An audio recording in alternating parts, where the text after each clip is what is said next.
And welcome to the U classes. तो finally Trump and PM Modi की meetings कई points को लेकर खत्म हो चुकी हैं। इसमें कई सारे ऐसे पॉइंट्स हैं जो हमें जरूर पता होने चाहिए कि आखिरकार किस किस सेक्टर में कितना बात हुई है। सो हम वन बाय वन सारा समझते हैं। तो पीएम मोदी जब अमेरिका पहुंचते हैं तो उनकी मुलाकात तुलसी गबार्ड से होती है, जो वहां की एफबीआई चीफ हैं और हिंदू फेथ को फॉलो करती हैं। उसके बाद मोदी जी दुनिया के सबसे अमीर पर्सनालिटी यानी इलॉन मस्क से मुलाकात करते हैं एंड लास्ट में ट्रम्प से उनकी मुलाकात होती है। सबसे पहले ये पॉइंट रहा कि ट्रम्प जिसके लिए जाने जाते हैं वो उन्हें वही कहिए, यानी वह पीएम मोदी के सामने जमकर यह मुद्दा उठाया कि इंडिया जो है अमेरिका के सामानों पर हैवी टैक्सेस लगाता है और ऐसे में उसे टैक्सेस कम करने की जरूरत है, वरना उतना ही टैक्सेस अमेरिका भी इंडिया के सामानों पे लगा देगा। और यही बात ट्रम्प की मुझे अच्छी लगती है, वह सामने वाली पार्टी को सीधा वार्निंग देते हैं।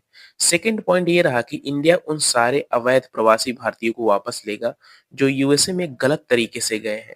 इसी बात पर पीएम मोदी ने कहा कि हम वापस तो लेंगे, लेकिन जिनके पास एटलीस्ट इंडियन डॉक्यूमेंट होंगे, और जो फर्जी का लालच देकर ये कहकर कि हम आपका नौकरी यूएसए में लगवा देंगे, उनको वहां अवैध तरीके से भेजते हैं, उन पर भारत और अमेरिका दोनों कार्रवाई करेगा।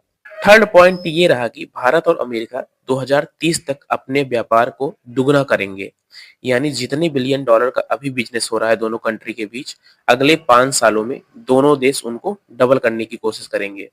फोर्थ पॉइंट ये रहा कि इंडिया यूएसए से क्रूड ऑयल यानी कच्चा तेल खरीदेगा, यानी इंडिया अब धीरे धीरे रसिया पर से निर्भरता हटाएगा। मैंने ये बात पहले भी बताया था कि ट्रम्प तेल निकलवा कर बेचेंगे। बाइडेन जैसा वो उतना इन्वायरमेंट को इम्पोर्टेंस नहीं देते हैं, उनके लिए सिर्फ पैसा ही इम्पोर्टेंट है। साथ ही साथ वह इंडिया को नेचुरल गैस वगैरह भी वो सेल करेंगे। नेक्स्ट पॉइंट ये रहा कि 2008 में आतंकवादी हमला का मास्टरमाइंड जो था तहुवर राणा, उसको जो है प्रत्यर्पण संधि के माध्यम से अमेरिका भारत को सौंपेगा। इसी को लेकर पीएम ने कहा कि उसके लिए यूएसए का बहुत ज्यादा थैंक्स, और उसका केस अब भारत की कोर्टें हैंडल करेंगी, यानी अब जो भी होगा उसके बारे में वो इंडिया की कोर्ट डिसाइड करेंगी और उसी हिसाब से उनको सजा देगी।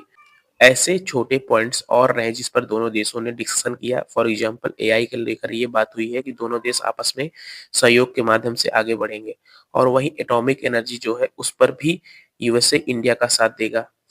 लास्ट में सबसे फनी ये रहा कि जब एक पत्रकार ने पूछा ट्रम्प से कि बताइए भैया कि बांग्लादेश में जो सरकार बदली है और उसमें कहीं ना कहीं अमेरिका का हाथ है, तो उसको आप कैसे हैंडल करेंगे। तो ट्रम्प ने क्या फनी सा जवाब दिया कि भैया उसको तो जो है पीएम मोदी हैंडल कर लेंगे, इंडिया जरूर चाहेगी कि वहां पर एक बार फिर से शेख हसीना की पावर मिल जाए। यही मेन हाईलाइट रहे मीटिंग से। उम्मीद है आपको पूरी वीडियो अच्छे समझ में आई होगी। वीडियो बनाने में बहुत हार्ड वर्क लगता है, सो प्लीज चैनल को लाइक करना और सब्सक्राइब करना ना भूलें। Thank you.